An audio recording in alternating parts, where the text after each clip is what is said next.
Hey, Matt here from Growbo. Growbo is the company that I founded 15 years ago as of about 6 weeks ago. I can't believe it's been that long, but the company, Growbo, going into 2021, um, it grew 936% in 8 months. What does that mean? Well, when you boil it down, what it means is we grew revenue from 10K per month to over $100,000 per month by March of 2021. And I remember just sitting in the driveway, looking at my phone. I had our payment processor Stripe app just on my phone, and just marveling at the number in terms of like what we were doing in the month, and wondering, okay, is it going to continue? What's going to happen? And it did continue. But crossing that 100K in net revenue for a single month, well, compared with earlier years, just to give you perspective, and maybe you can relate to this based on where you're at or maybe where you come from in terms of growing your own business or being in business. Well, what that meant to me was sometimes that would be more, um, that was more in a single month than sometimes I would earn in maybe like 2 years of work, because 40K to 50K annually, again, it's what sometimes the company would make in an entire year during those first 5 years, which were in particularly a learning experience, we'll say. A lot of up and down. But that year in 2021, Growbo became $1 million company for the first time. We grossed $1.2 million in revenue. However, in the years that followed, partly due to personal reasons, like I went through a divorce and I needed time to just kind of process that and get used to, living on my own, being single, um, and as well as getting distracted by what seemed like other important priorities at the time. I mean, it's still are to some extent in terms of AI development, developing a new SaaS product. Um, but as a result of that, those distractions resulted in the company's revenue languishing and going down. We ended up burning through hundreds of thousands of dollars in cash profits that we had banked and earned and saved as a result of the cost economics of our business model. Just they stopped making sense. This in part was because we were just paying too much to acquire each new account, each new client. And on top of that, just our overhead was way too high. And I didn't want to fire anyone. But reality comes for us sooner or later, whether we like it or not. We have to make those difficult decisions as entrepreneurs, as business owners. Um, but I didn't stop the bleeding because I was distracted and I wanted to avoid making a tough decision. So, as I sort of alluded to, there were several shiny objects during this period, but in November 2024, cash was low, and we were burning $10,000 net negative cash flow per month. So, with it combined with it already being low, and then the net negative cash flow, it forced my hand to get back involved, to get my hands dirty once again, whether I liked it or not, because I was resisting it. I just kind of want to not do work. But it snapped me out of that. And with the help of our team, we brought the company back to cash flow positive status within 60 days. We stopped the bleeding and began turning a modest profit, aka we were slightly cash flow positive. But the problem is that something else was missing, and I neglected a critical ingredient, which is a lesson I thought I learned, but apparently not only did I learn it over and over again, but I had to learn it one final time, and this was the final time. So while operations and the economics of the business uh, were solid, I wrote was not, were not, they were solid. The growth of sales, though, was non-existent. So operations and economics of business, we really fine-tuned everything, but sales just nowhere to be found for the most part. Just kind of like trickling in. And within a matter of months, we were kind of back to being negative cash flow, burning cash once again. At the time of this video, the company is burning around 3 to 5K monthly in net negative cash flow. That's if we just allow things to continue as is, which we have not. Already in the last couple of weeks, and days. We've already seen and taken action to see an upswing in cash flow positive status. Um, and this though I see as my kind of come to Jesus moment. And here's the lesson. Um, Now being the final time that hopefully I've learned it, and I'll share it with you here. And the lesson is sales cure all. Um, and getting to it deeper though, like not just sales cure all and the mindset of sales cure all, but never stop selling. It should be your top priority above making the product better or in ways that you think are going to make it better. As the business owner, CEO, marketer, you need to sell in order to grow, and that's what I've learned to start doing again. To be frank, to embrace it. This idea that sales is like a dirty word. It's a dirty idea. It's oh my God, just kind of make a beautiful product that everyone talks about, and you know, um, those are perhaps worthy goals. You want to have a great product. You want to have a product that is so amazing and unique, ideally, that you don't even need any type of ad budget. I mean, for many years, that's more or less how companies like Tesla, for instance, operated, or ChatGPT, for example. I don't know if they have an ad budget today. They certainly do some form of marketing, but initially they acquired tens of millions of users on word of mouth alone because their product, the first AI chatbot, at least the first publicly well known and widely used, it just exploded in popularity because it was so unique. Everyone just talked about it, raved about it, made videos and articles and news stories about it. So, while that's the ideal scenario, and you can work towards that, um, or ideally start from that place, for the vast majority of businesses, you need to sell. Like even in the case of ChatGPT, now that the business is a bit more mature, undoubtedly, they have more structure around their sales and their whole funnel. What they have put together, of course, is they have a very nice funnel where it's basically like a freemium business model. The product itself is the ad, right? So then they get people into the top of the funnel and they want to upgrade them into like some sort of a monthly subscription. And they have ways of, doing this in terms of their marketing messaging and their overall funnel and email automation design and whatnot. They also want to convert developers to use their API. Um, but getting back to the point here, the last 2 weeks after making some simple but critical changes, we've already begun to see more call bookings than we've seen in the last 6 weeks. Um, and this is just the beginning. So, because I've been here before, I've been here before. I've turned the business around multiple times whenever we've had like either a small downswing or a steeper down curve. And I feel total conviction that this is only the beginning. We're just scratching the surface. I think I'm done just kind of avoiding that mindset of just wanting to, because it's nice to just want to go into a hole, go into a cave, and like build your product. That is a nice idea, but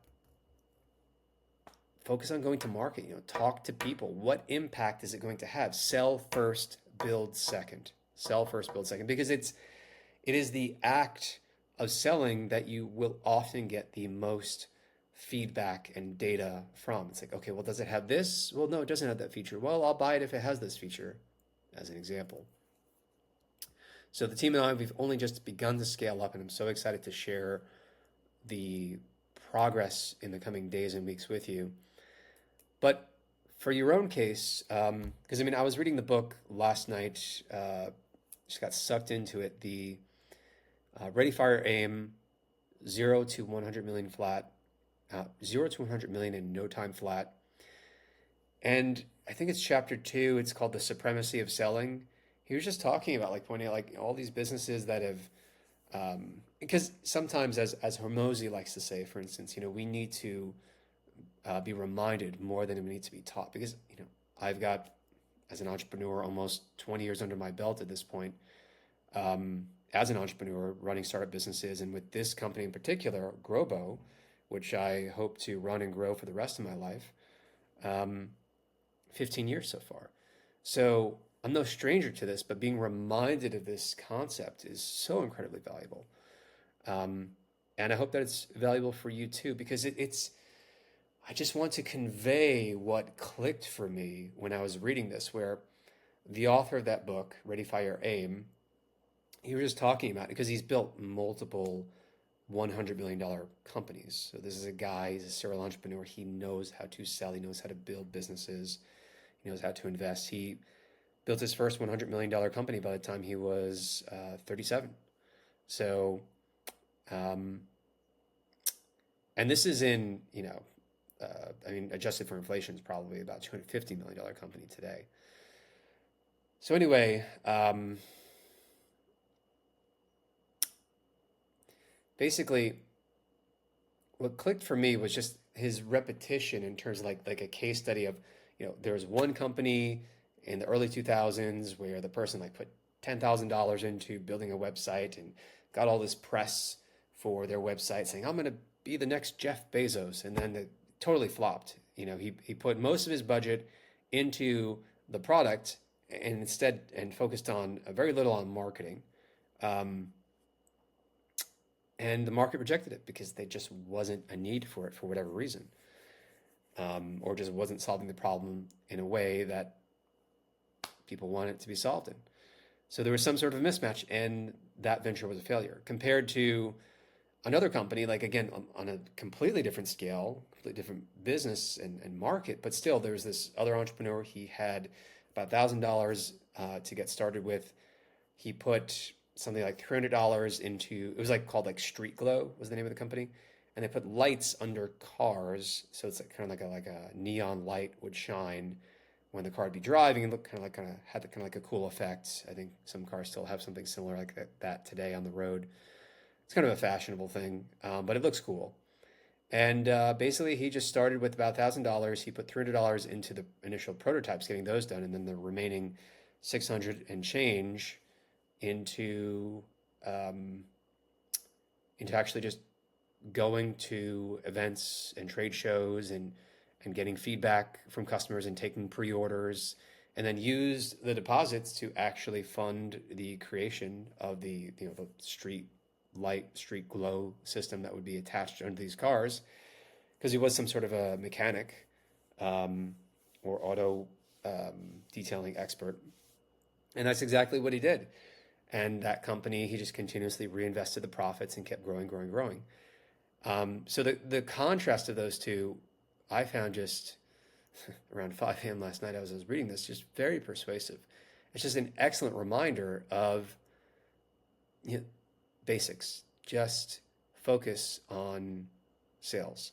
He also told multiple stories too about his experience where he started these as a journalist at these different newsletter companies, and then worked his way up to being the CEO in one case. And he spent most of his time just tinkering with the newsletter, trying to make the newsletter better. And it was sort of an expression of like, we can be, as humans, we can be vain in our thinking. Like there was no request for the newsletter content to be better from any of the customers who were subscribed to it. These different organizations and institutions paying like $300 a year in the case of this company. And but this guy, the author, he's talking about like, I was futzing around. I was just kind of being vain in my own thinking. Is sort of like ego stroking. I know better. I know better. And in reality, the business was just kind of coasting because renewal rates were high, and that kind of happened in my case too, with the business. I just let the business coast for a couple of years, and then, you know, the market changes, right? Something comes and it's disruptive, like AI in our case, and we've adapted. We continue to adapt as the market shifts and changes in small and subtle ways. But in the case of this newsletter business from the author of Ready, Fire, Aim, the economy hit a recession. Okay, so basically, good times never last forever, and neither do bad times, right? But in this case, the good times stopped, recession hit, cancellations started to spike, and for the first time ever, this company just went cash flow negative.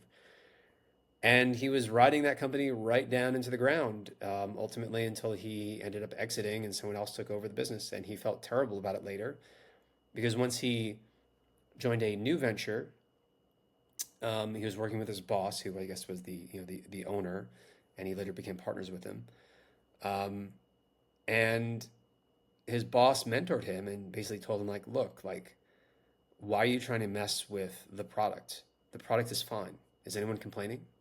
No. It was a direct mail company in this case. He said, well, why don't you just focus all of your energy on sales and marketing instead? Come up with a campaign. And so he did. He came up with a bunch of ideas and finally found one that the boss, the owner of the company, approved of, and that ad campaign turned out to be very successful. And they put their heads together. He became a partner, and they built that business into a $100 million company by the time he was 38 by focusing on primarily sales and marketing. So, I mean, and I've heard it from other entrepreneurs too. On Shark Tank, I think Neil Patel also said it, and others. You put uh, company A and company B up against each other. Company A has a moderately better product, perhaps significantly in some ways. Um, and this is all relative, right? But you put up company B next to company A. Company B has a comparable product, not as good because they don't maybe invest as much in the product, but they are significantly more effective at marketing. Which company wins? The company that is better at going out to market, at, in other words, marketing, at sales, growing sales. So, and I've seen this in the marketplace too. I've seen why was a company like Infusionsoft, formerly called Infusionsoft, today it's called Keep. They used to be called Confusionsoft. I think they changed their name partially for that reason. But again, multi million dollar business. Um, and their product was very complex and confusing, and they had to sell it with all these. But they were just excellent at sales and going to market, and it solved a problem, and they got integrated. And there was also friction and other factors for why people wouldn't cancel. But um, you know, not a great product. There are other products that are better than them, but they outdid many of them. Why? Because their marketing and sales was better. So do not stop once you make progress in terms of sales. Do not get comfortable, and neither will I. You want to rinse and repeat, repeat, repeat. Because again, I've been here before. I'm not just saying, "Oh, this is what I think will work." No, this is what I know will work because I've been here before. So until you have a funnel or campaigns that work like clockwork, and which can be completely owned by others, and which others can be trained on. In other words, they can take ownership of it. They can incrementally improve it, but otherwise maintain it. Even then, you want to keep your hands on the pulse of sales and otherwise just activities that are going to delight customers and clients. Okay, and because only once sales and marketing are rock and roll, and then maybe turn your attention, back and forth, depending on like if it's you or someone else on the team who has this responsibility. But making customers happy, delighting them, you're indirectly growing sales there. So the reason for this is because delighting customers means you will increase customer lifetime value, or LTV, and they are more likely to provide you with referrals and positive word of mouth, which also drives sales. This is free advertising essentially for you, and free advertising means you're going to see a decrease in your customer acquisition cost, or ideally a complete elimination of it. And wouldn't it be great to acquire new customers for free after a certain point? I know that would be wonderful, right? Anyway, the point of this story is that if you want to have total conviction in your future success, in the future success of your business, if you want to believe in a future where you're going to do exceptionally well financially, then you must first stop puttering and futzing around with priorities like vain ideas, as I mentioned before, to improve your product when maybe the product is completely fine. And even if the product is imperfect, the priority still needs to be sales and other priorities, okay? Are sales growing? Are they good? That's first and foremost. So your number one priority must be to never stop being focused on sales and marketing as the leader of your business, because selling the product can literally be the catalyst, both in terms of feedback, as I mentioned earlier, and in terms of profit that you earn for making the product and the company overall a lot better and better and better over time. Sales cure all right? Remembering that is your number one job, and acting on it is also part of that number one job. You know, the perfect logo, you know, it's not about hiring, not having a beautifully perfect website, pixel for pixel, researching, you know, the 100% perfect tool for doing something and gaining a 20% increase in efficiency or a 20-minute time savings. All right, it's not about those things can be very important, right? They can be very important, but they're not a house on fire situation as much as answering the questions correctly. Are your sales growing? Are they profitable? How do you drive more sales faster, right? Obsess over this before all else, and then give your remaining time to the rest. But whenever things were challenging in business, revenue was low, enthusiasm was low, focusing on sales literally cured all problems for me in my experience overnight. So if you want to have dogmatic conviction in anything in business, have conviction in that, because that has served me well when I have had it. There have been times where like it would seem like a dark moment, and I'd be like, screw it, fuck it, just gonna focus on sales, and that would pull me out of it in terms of it would change my mood and it would change the business for the better. So my mood would follow. So if you want to have dogmatic conviction in anything, once again, have conviction in sales and your focus on selling, going to market. So I'd love for you to follow along on the journey as I shared here, as we, as a company, scale from minus $1 million in terms of just overall money that I would estimate we've both burned through and to a lesser extent, opportunity cost. That's mostly just money that we burned through that we could have been banking, honestly.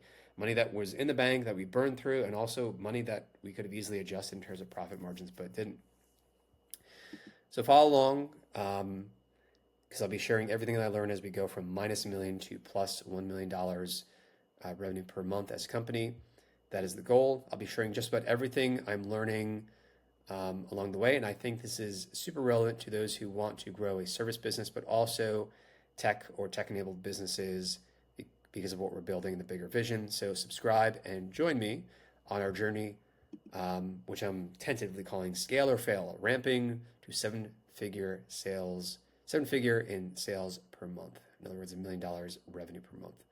So let me know your take in the comments if you found this content valuable and know someone who might benefit from it. Please share it with them. You can also support the work and ensure you get more content like this by liking and subscribing. By the way, one more thing. Speaking of sales, to grow online, you need to invest a lot of your own time and or hire a number of people to execute on your marketing priorities in order to scale your business. This is expensive and leads to hiring and management headaches where it can feel like you're piecing it together, especially for agencies and coaches and growing consultancies.